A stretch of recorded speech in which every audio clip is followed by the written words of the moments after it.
17. Acasia Friedman.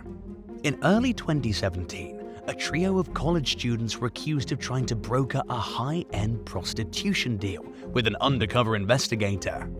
23-year-old Acasia Jericho Friedman, 21-year-old Maher Henan, and 19-year-old Samara Charlatan were nabbed in the city of Coral Gables after allegedly negotiating the pay-to-play transaction. According to authorities, Henan acted as a pimp, meeting with the undercover and offering the services of Friedman and Charlatan for $5,000, plus a $3,000 broker's fee and even more extra for unprotected fun. As soon as he forked over the cash, the undercover signaled to his colleagues to move in and make the arrest. Now, Friedman and Charlatan were charged with multiple prostitution and drug counts. Authorities additionally charged Henan with deriving support from prostitution, directing another to prostitution, and aiding or abetting prostitution. Charlatan and Friedman were charged with engaging in prostitution, while Charlatan faced an additional count for OxyContin and marijuana possession. While the legal consequences of the case are unclear, it was likely punishment enough for the trio to endure the embarrassment of making national news headlines for their accused crimes. A recent photo of Friedman with former President Bill Clinton added an air of irony to the whole matter, even though the picture was snapped in a totally innocent context at a rally for Hillary's presidential campaign. 16. Victor Martinez Herrera. A wannabe thief in Reading, Pennsylvania, chose the worst possible moment to commit a crime in March 2016. He tried robbing a taxi driver at gunpoint with a sheriff's deputy trailing just feet behind in a patrol car. Dashcam footage of the harrowing incident showed the masked suspect pointing a gun at the driver, Ralph Valletta, and demanding all his money. As Valletta handed over the $11 in cash he had on him at the time, he could be heard pleading with the suspect not to shoot him as Deputy Sheriff Terry Eli approached the vehicle, which had suspiciously sat through a green light at an intersection. And while the weapon ultimately proved to be a BB gun, having it pointed at his head made it no less scary for Valletta. Identified by law enforcement as an 18-year-old high school senior named Victor Martinez Herrera, the suspect later admitted to entering Valletta's cab while being high on K2 for the first time ever. He blamed his drug use for his stupid decisions and pleaded guilty to one count of felony robbery. During his sentencing, Martinez Herrera apologized profusely for his behavior. He was sentenced to 5 to 10 years in prison and appears to still be incarcerated based on state records. 15. Cody James Antonello. In December 2014, a Michigan teenager named Cody James Antonello went viral for his mugshot, which showed a bald spot where a razor had recently been run through his hair. According to law enforcement, the 19-year-old and an accomplice outran police after attacking a 21-year-old man with a pickaxe and a baseball bat at the victim's residence at 2:30 in the morning. The assault reportedly stemmed from a conflict over a woman, which began as a heated exchange on social media. At the time, Antonello was reportedly dating the victim's ex-girlfriend. The victim's father called 911 after attempting to stop the attack in progress.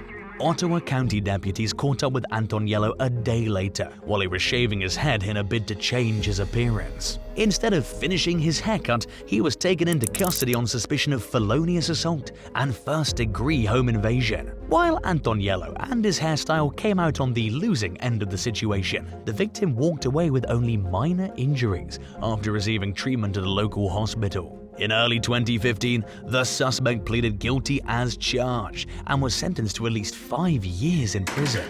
Records show that he was released from custody in 2021 and that he got his hair back to normal during his time behind bars.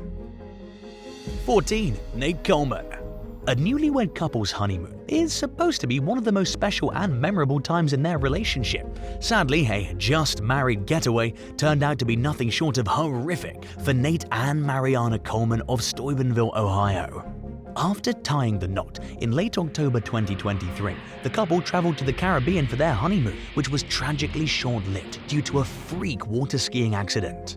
Nate was killed in the tragedy off St. Lucia just 3 days after exchanging vows with Mariana. His heartbroken bride and other family members didn't go into detail about exactly what happened, but described Nate as a loving and joyful person who was taken from this earth far too soon. A Facebook photo from December 2022 showed Nate's proposal to Mariana, indicating that the couple was engaged for less than a year before marrying and having their time together cut tragically short. Thanks to donations from members of the public who were moved to help after learning about Nate's unexpected death, his loved ones were able to return his body to the United States and properly lay him to rest. As the family and community come to grips with the sudden loss of the young husband, the circumstances surrounding the accident remain unclear. 13. Adam Johnson. In a tragic freak accident that can only be described as equal parts terrifying and disturbing, a 29-year-old pro hockey player was killed during a game in the United Kingdom in October 2023. Minnesota native and former NHL star Adam Johnson, who previously played for the Pittsburgh Penguins, was playing for the Nottingham Panthers in a game against the Sheffield Steelers when he collided with another player whose ice skate blade cut his neck. The game was immediately stopped, but any efforts to save Johnson's life were futile. He died from his injuries, leaving his family, friends, teammates, fans, and other members of the sports world heartbroken by the unexpected loss. In a statement, the American NHL said it was pleased to help Johnson fulfill his lifelong dream of playing in the National Hockey League during his 2-year stint with the Penguins, which lasted from 2018 to 2020. Before going pro, Johnson had played hockey for the University of Minnesota, where he was remembered by coach Scott Sandelin as popular among his teammates. Speaking with reporters, the grieving coach said that Johnson's fellow athletes loved and respected him. The freak tragedy served as a sobering reminder that, unfortunately, some people lose their lives in pursuit of their dreams. Shortly after the story broke, law enforcement announced that the incident was under investigation. The probe appears to be ongoing. 12. Dr. Cara Hudson. Dr. Cara Hudson is an orthodontist and influencer with more than 25,000 Instagram followers. Her fans became extremely worried about her well-being when she went MIA without explanation during a dream vacation to Thailand in late 2023. After going 12 days without any social media updates, Dr. Hudson broke her silence with an announcement that she had been in a freak accident, which resulted in her being electrocuted by a power line during her travels. She described the experience as the worst 10 days of her life, but acknowledged that she was lucky to be alive, stating in her own words, "Life is so precious. 1 second you have it, and the next second it can be taken away from you just like that." In the post, Hodgson wrote that she blacked out upon coming into contact with the faulty power line. She was rushed to the emergency room and spent nearly 2 weeks in and out of various hospitals while fighting for her life. The grateful young woman even apologized to her followers for her absence and for keeping them in the dark, even though the apology obviously wasn't owed. According to Hodgson's most recent updates, she's still not completely out of the woods. She reportedly faces a long road to recovery, which will involve numerous medical appointments and big lifestyle changes as she heals from both the physical and mental trauma of the freak accident. Hodgson also said that there are still unanswered questions surrounding her case, but she once again reiterated that she was grateful to have survived. 11. Julie Hudson. After being repeatedly turned down for jobs in early 2023, 31-year-old PhD student Julie Hudson became determined to figure out why she wasn't landing employment. The Philadelphia resident soon discovered that she'd fallen victim to a case of mistaken identity in one of the worst imaginable ways. There was a warrant out for her arrest in Webster, Texas, a place she'd never even been in her entire life. Knowing she hadn't committed any crimes, Hudson visited her local police station in an attempt to clear her name. But instead of getting to the bottom of the situation, she was arrested and thrown in jail. Julie had been identified as the prime suspect in a shoplifting incident at a sporting goods store that occurred in May of 2022.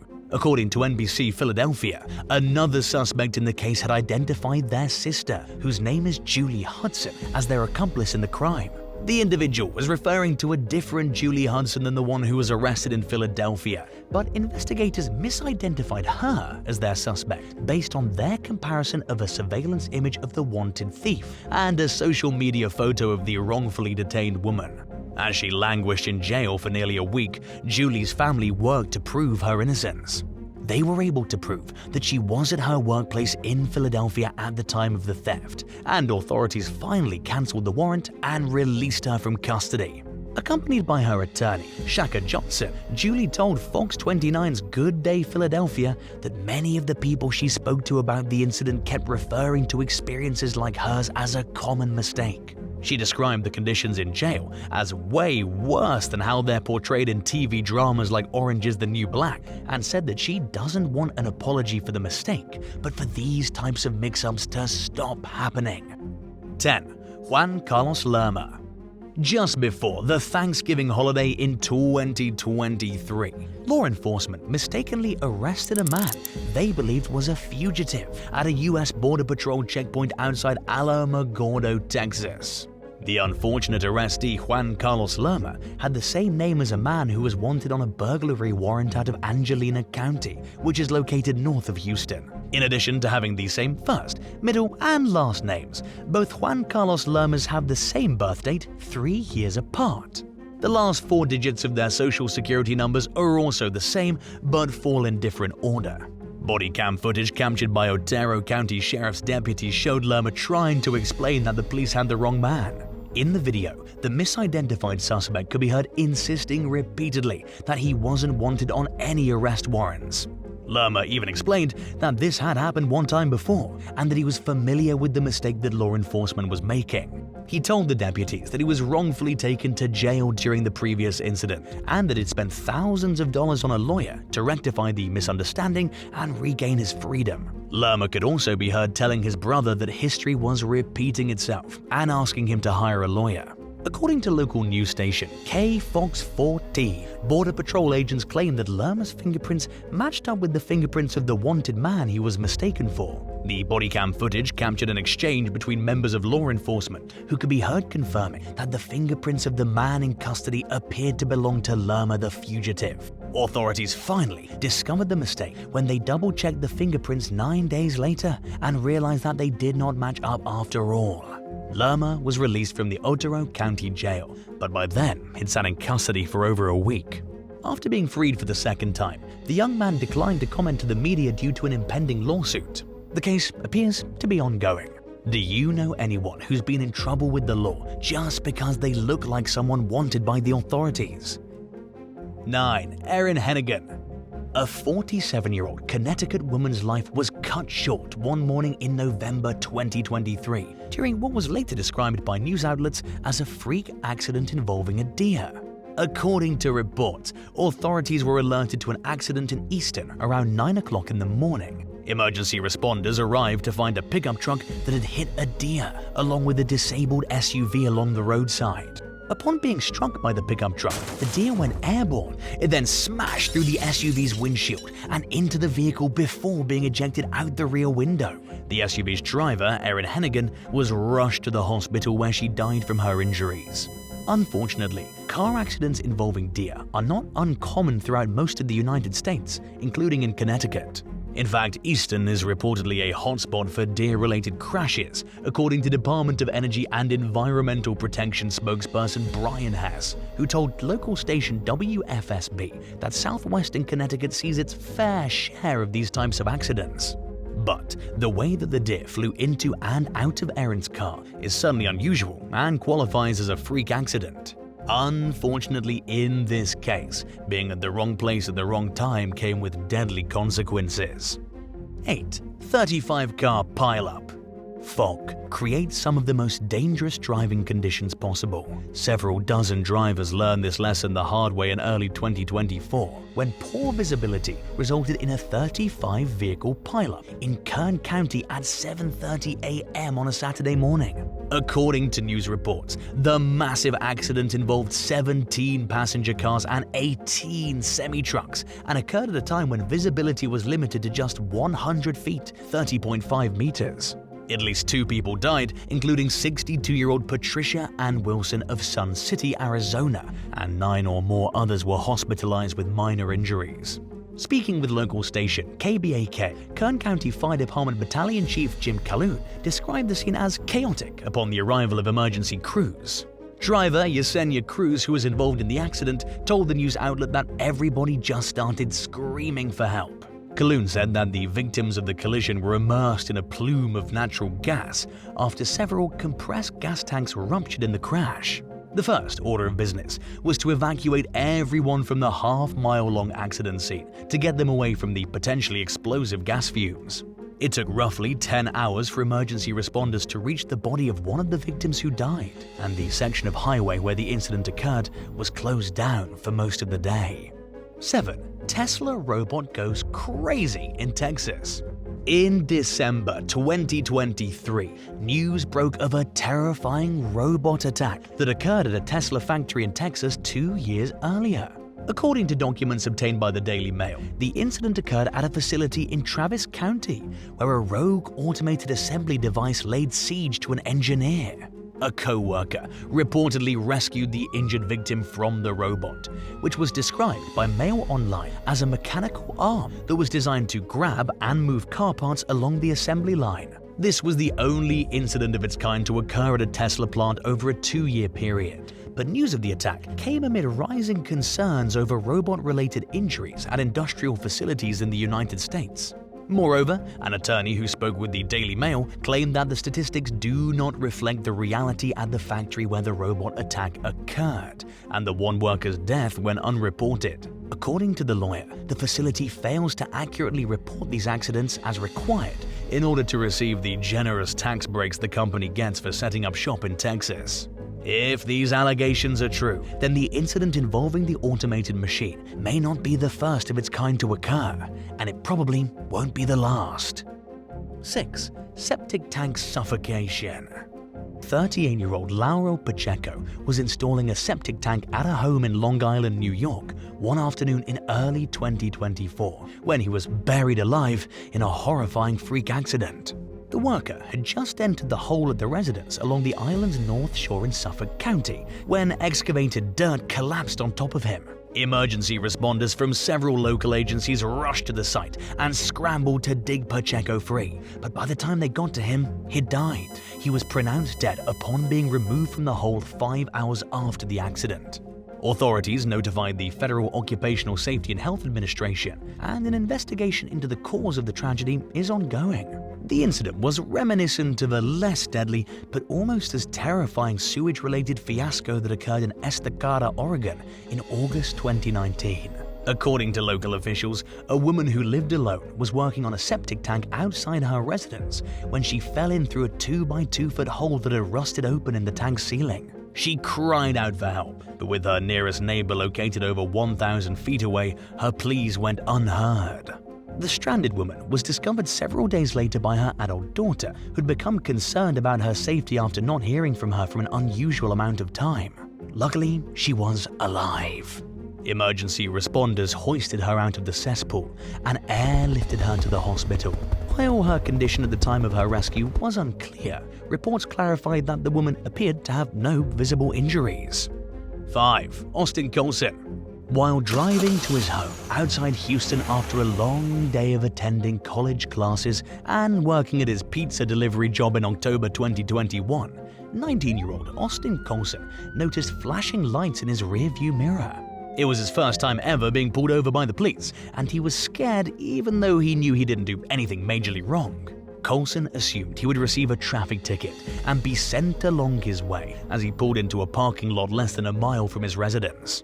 He was completely shocked when a pair of officers ordered him out of his vehicle and told him he was wanted on an assault warrant out of San Marcos, a city he'd never been to. After sitting in jail for 16 hours, Coulson was released without much of an explanation about how or why he ended up there in the first place. He later told local station KView that when he asked questions, law enforcement officials were unwilling to offer many details. After working for weeks to get to the bottom of the mystifying situation, he learned that he'd been falsely identified as a suspect in a group assault based on a Facebook photo. The mistake came after a childhood friend of Coulson's was identified as one of the suspects in the case. Although the two young men hadn't seen one another in years, the victim perused the suspect's social media page and mistakenly identified Coulson as one of his alleged attackers. Luckily, the teen was able to prove that he had nothing to do with the crime in question and was absolved of any responsibility in the matter. Investigators had received false information, which supposedly confirmed Coulson's status as a student at a university near the crime scenes, even though he didn't attend classes at the school. At the end of the ordeal, he was left with more questions than answers. He filed a lawsuit, which appears to be ongoing as the defendants listed in the case assert their innocence. 4. Matt Deman. Brothers Tony and Matt Deman were clearing a tree from their mother's property in Toledo, Ohio in December 2023 when a dead limb fell without warning and crushed Matt. Tony later told ABC 13 that he rushed over as soon as he saw what had happened. Terrified that Matt wasn't going to survive, Tony did his best to keep his brother calm and ensure that he was still breathing. Luckily, Matt pulled through, but he was left paralyzed from the chest down by the freak accident. His injuries included multiple broken ribs, a fractured neck, shattered vertebrae, a punctured lung, internal bleeding, and possible brain damage. The extent of Matt's injuries wasn't immediately clear, and his family was grateful that he survived in the first place. But now, they face an array of new challenges as he adjusts to the massive changes that come along with no longer being able to work and losing most of his mobility. Matt's sister, Heidi Franz, went public with the story as a way to remind people of how precious and fragile life is, telling ABC 13 in her own words that you understand that people out there have struggles, but you don't know until it hits home. For now, the family's asking for prayers from the public as well as donations to help them pay unexpected medical bills and face a whole new set of financial struggles. 3. Shooting victims at the wrong place, wrong time. As America's seemingly endless shootings fall under increasing scrutiny around the world, more and more people are realizing that many innocent people lose their lives in the United States simply by being in the wrong place at the wrong time. One recent example occurred on New Year's Day 2024 in Manhattan Beach, California, where 24-year-old Andre Nico Janin was fatally shot in the head at a party.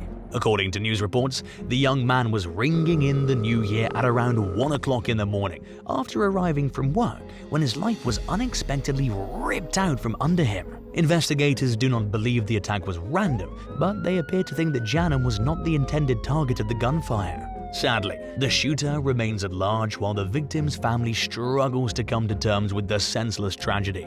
And while gun violence is certainly a disproportionately huge problem in the US, it's not the only place where lives are needlessly lost at the hands of a trigger-happy assailant. On that very same night, a 19-year-old woman named Renalia Richards was fatally gunned down outside a nightclub in Mississauga, Ontario.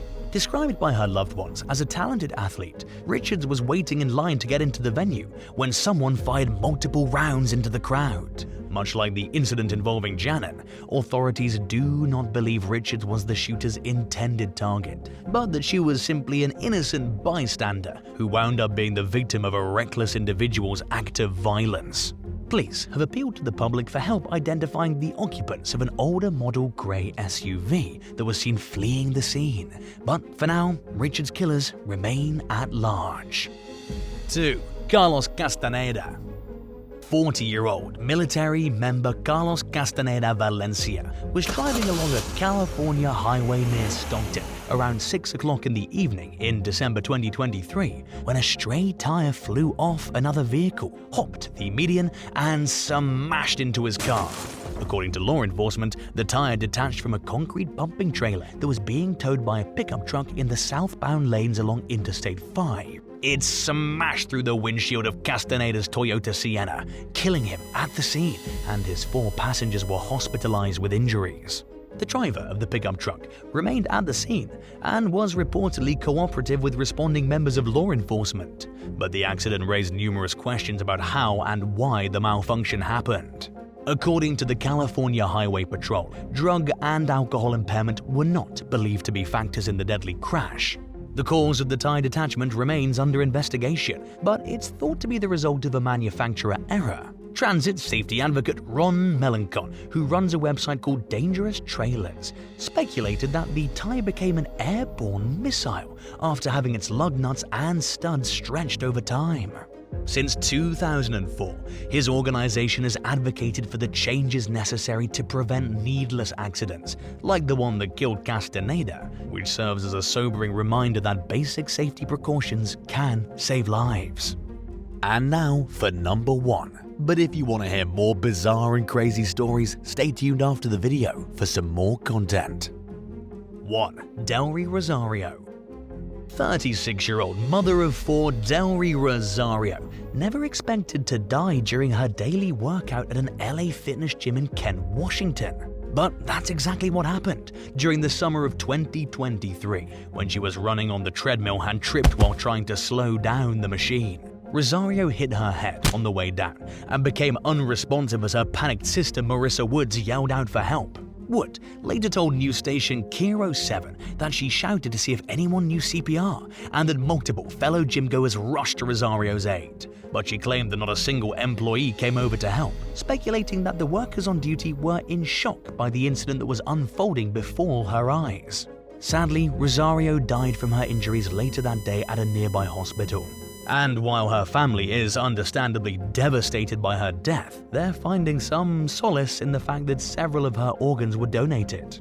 According to a GoFundMe update from shortly after her death, the young mother's heart, lungs, kidney, and liver had saved 5 lives. 7. Jealous boyfriend. Law enforcement in Bogota, Colombia is accusing an American named John Poulos of killing 23-year-old Colombian DJ Valentina Tres Palacios. In the 2019 Colombian Dance Awards, Tres Palacios received the Breakout DJ of the Year award. She was starting to become quite the popular DJ amongst locals, and her future was looking bright. It was determined that the Texas resident Poulos, who fled to Panama after the murder, was trying to escape to Istanbul. The investigation's ongoing, and at this point, Poulos, the victim's boyfriend, is the primary suspect. Authorities in the area are currently holding Poulos responsible for Tres Palacios' murder, thanks to jealousy of her success and many suitors.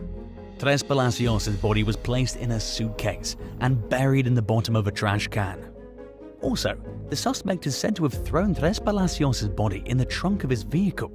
This is supported by unsettling footage that was captured of what looks like Poulos. At that point, Valentina was already in the suitcase wrapped up in a towel. According to reports, the pair were considering moving in with each other after being together for only 8 months. But that never happened since Poulos actually lived in the United States with a wife and 3 children. On top of that, he was old enough to be Valentina's father. 6. Disappearance of Matthew Mullaney. In 2003, Matthew Mullaney enrolled at Connecticut's Fairfield University. He left on January 11, 2003 for a semester-long study abroad program in Florence, Italy's Angel Academy of Art. February 1, 2003 was the last time he was ever seen. At the time, he was spending time with his friends at the Lions Fountain, laughing and talking. It was reported that he was not intoxicated when he left at 2:30 a.m. During his travels, Mullaney kept in close contact with his family and friends almost daily through emails and phone calls. According to him, he was working hard on his education and was really enjoying his time in Florence. Because of this, his family was confused when he suddenly stopped reaching out. After that night, Matthew hasn't used his credit card or his prepaid phone cards to make overseas calls. When he disappeared, he was still in possession of his wallet, which had his health insurance card and Massachusetts state driver's license. Interestingly, his passport was left behind with the rest of his things at his apartment. There have been several possible sightings of Matthew across Europe since he officially went missing. Some witnesses claim to have seen him on a train heading from Dover to London, on a ferry from Wales to Dublin, in Galway, Ireland, and in Bologna, Italy. But none of these sightings have been confirmed, and he hasn't been found. Some of the witnesses say that the man who they believe was Matthew looked thin, unkempt, and sick. The Charlie Project is profiling Matthew's story, despite the fact that he vanished in Europe since he's an American citizen. Police in Ireland and the Netherlands are still looking into his disappearance, so Matthew's case is currently open and unsolved. 5. Steven Sodloff. In August 2013, an American journalist named Steven Sodloff was kidnapped in Syria. He was a freelancer who'd written for several major publications, including Time magazine, and had even covered conflicts in the Middle East for years. Mr. Sodloff identified himself as a stand-up philosopher from Miami on his Twitter, which was last used on August 3, 2013. He also mentioned how he loves the Miami Heat basketball team while tweeting about current events in Syria, Libya, Egypt, and Turkey. He frequently concentrated on the human aspect of the overseas crisis, writing in early 2013 about the hardships displaced Syrian citizens face who were battling without food or shelter. In 2012, Mr. Sodloff reported from Libya and recounted the events of the night the American embassy in Benghazi when it was attacked. On September 2, 2014, a video was released by the Islamic State of Iraq and Syria, ISIS, showing the horrific murder of Steven Sodloff. The video was similar to the one released a few weeks before the murder of Sodloff that showed the beheading of American journalist James Foley. This clip showed Sodloff dressing in an orange jumpsuit and kneeling somewhere in the desert. A masked ISIS militant then read a statement condemning the United States and its policies in the Middle East before taking the hostage's life. The killing of Sodloff was widely condemned by leaders around the world who expressed their horror at the brutality of the act. President Barack Obama issued a statement calling the murder a horrific act of violence and vowed to get justice. Sodloff's family also issued a statement saying they were grieving privately and that their son had devoted his life to portraying the suffering of people in war zones and was ultimately martyred for his courage and selflessness. They also thanked those who were working hard to secure his release and urged the world to continue fighting against ISIS. The death of Steven Sodloff, along with several other high-profile attacks by ISIS, brought renewed attention to the threat posed by the terrorist group and the conflict in Syria. It also raised questions about the safety of journalists working overseas and the need for greater protection for those who put themselves at risk to report on important stories. 4. Brittney Griner. Brittney Griner is a center player for the Phoenix Mercury and a two-time gold medalist for Team USA in the Olympics. Since 2015, Griner has spent the WNBA offseason playing basketball with a Russian team called UMMC Ekaterinburg. Around half of the 144 players in the WNBA compete overseas during the state's offseason. Some WNBA players even brought their skills to Russia for the Winter 22 season. Brittney was taken into custody by Russian police on February 17, 2022, after taking a flight from New York to Russia. Authorities launched a criminal investigation after claiming Griner had vapes carrying cannabis oil in her luggage. The 4-week-long Griner trial started in July 2022. According to her testimony, she didn't mean to break the law. The guilty verdict was declared by a Russian judge, and she was given a 9-year Russian prison sentence. In December 2022, after months of rumors, Griner was released by Russia in exchange for Victor Bout, a Russian arms dealer that the US had in custody. According to United States President Joe Biden, the release of Brittney was something they were working toward every day. After she got home to American soil, Griner shared her thoughts by saying, "It feels good to be home," online. What about Paul Whelan is a question many people asked, as some were excited about the release of Brittney. He is another current American prisoner in Russia and a former US Marine. President Biden has promised to keep fighting to bring him home, despite the Kremlin's refusal to release him. Brittney said that she will use her platform to support the administrator during these initiatives. She's concentrating on rejoining the basketball world. Despite the fact that Griner's a free agent, she claims she'll play for Phoenix Mercury when the season starts in May 2023. Brittney returned home after almost a year. Now that she's returned to the US, there are growing discussions on the safety of athletes and repatriating other Americans who've been jailed overseas. 3. Otto Warmbier. Otto Warmbier was an American college student who died in 2017 after being tortured in North Korea for over a year. In 2015, he was accused of stealing a propaganda poster from his hotel during a tour of the country. He was then sentenced to 15 years of hard labor, but his health declined rapidly, and he fell into a coma after his trial. He was released on humanitarian grounds in June 2017, but he died 6 days later in his hometown of Cincinnati, Ohio. From the beginning, North Korea stood by their statement of never mistreating Mr. Warmbier in any way. They claimed that he contracted botulism while in prison, but American doctors never found any evidence of this. Otto's mum, on the other hand, feels differently. When she was reunited with her son, he was not the same.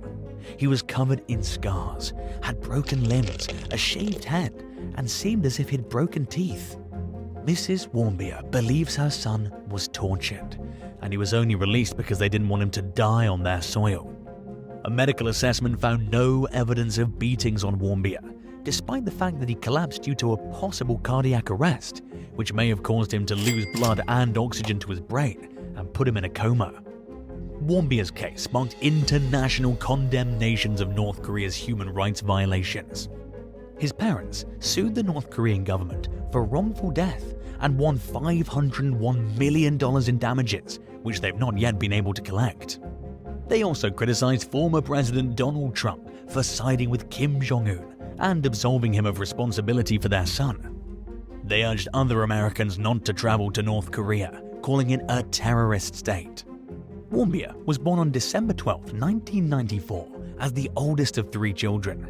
He was a bright and popular student who graduated salutatorian of his high school and attended the University of Virginia for commerce and economics. He also did an exchange program at the London School of Economics. He had a passion for travel and wanted to learn about different cultures and people. Warmbier was described as a warm, kind, and curious person who loved life. 2. 4 Americans kidnapped, killed in Mexico. 4 Americans went to Mexico on March 3, 2023 for medical attention, but instead they got caught in a gunfight and were taken hostage by armed men. According to a statement released by the FBI, they were attacked immediately after they got to Matamoros from South Carolina. Matamoros is at the southernmost point of Texas and close to the Gulf Coast. It's reported that they were driving a white minivan with North Carolina plates. Latavia Tay McGee, Shahid Woodard, Eric James Williams, and Zindell Brown were the victims. 2 of them were found dead, and 2 were rescued by Mexican authorities 4 days later.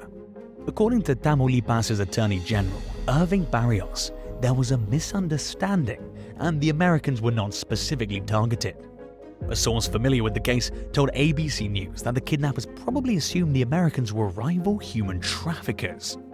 The kidnappers allegedly belonged to the Gulf Cartel, a powerful drug trafficking organization in the region.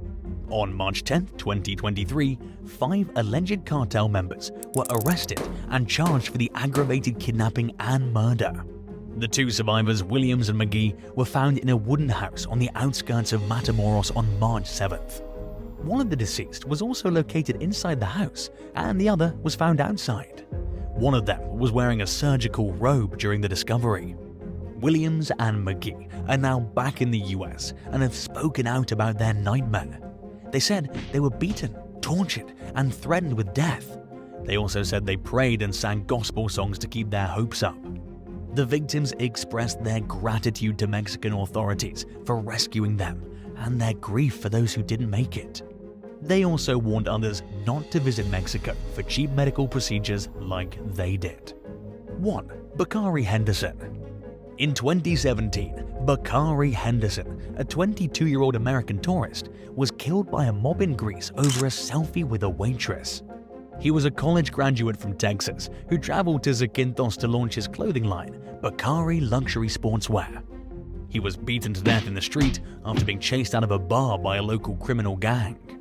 His death sparked international outrage and calls for justice. The original verdicts didn't suit the ferocity of the attack, according to his relatives, who traveled to Greece for the 2 trials. In 2018, 6 men were convicted of grievous assault for Henderson's death, not murder. They received sentences ranging anywhere from 5 to 15 years in prison. A Greek prosecutor appealed the verdict and sought a retrial on murder charges, which could actually carry a life sentence. On February 21st, 2022, the original convictions of the 6 men were upheld when a Greek court rejected the request to increase the penalties. 5 of the men had already served their prison terms for assault convictions, had their sentences left unchanged as a result of the ruling. The court shortened the sentence of the 6th suspect, who had previously received a harsher punishment. Since their son's passing, Phil and Jill Henderson have been tirelessly seeking justice for him. Along with continuing his clothing business, which Amazon has now taken up, they've also created a foundation in his honor and drawn inspiration from his artwork and journal entries. Thanks for watching. Would you rather spend 48 hours trapped in a dirty outhouse but survive without any serious injuries, or suffer a fractured finger but be spared from any unbearable smells or confined spaces? Let us know in the comments below, and don't forget to subscribe. See you soon. Bye.